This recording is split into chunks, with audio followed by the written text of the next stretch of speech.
أعوذ بالله من الشيطان الرجيم. بسم الله الرحمن الرحيم. والمرسلات عرفا فالعاصفات عصفا والناشرات نشرا فالفارقات فرقا فالملقيات ذكرا عذرا أو نذرا إنما توعدون لواقع فإذا النجوم طمست وإذا السماء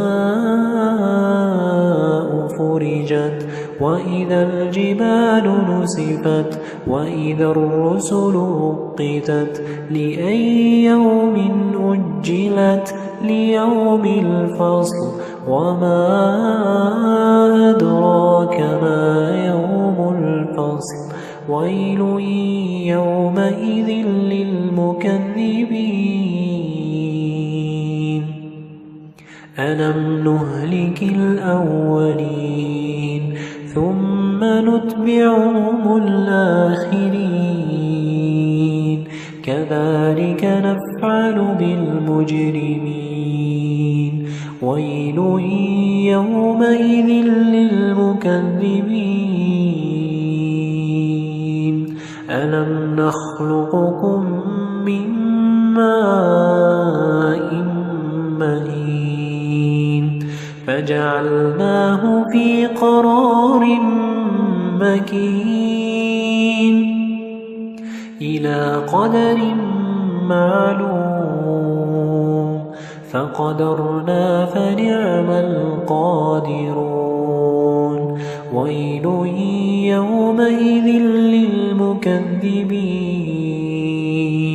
ألم نجعل الأرض كفاتا أحياء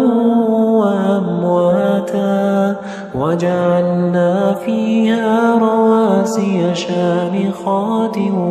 وأسقيناكم ماء فراتا ويل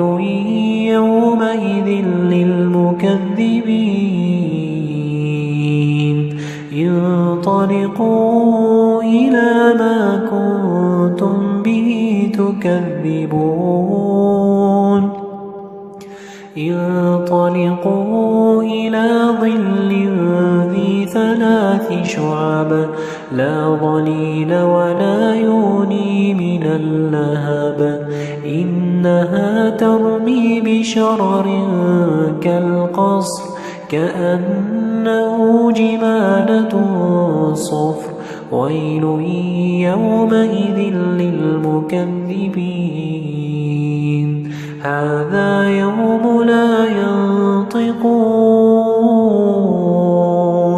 ولا يؤذن لهم فيعتذرون ويل يومئذ للمكذبين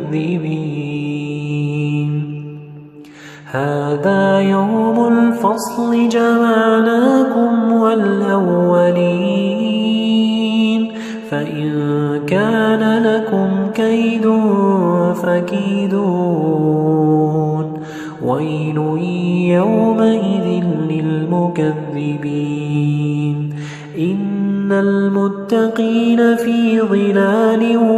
وعيون وفواكه مما يشتهون كلوا واشربوا هنيئا بما كنتم تعملون إنا كذلك نجزي المحسنين ويل يومئذ للمكذبين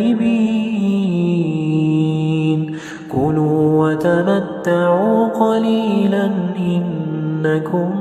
مجرمون ويل يومئذ للمكذبين وإذا قيل لهم اركعوا لا يركعون ويل يومئذ للمكذبين المكذبين فبأي حديث بعده يؤمنون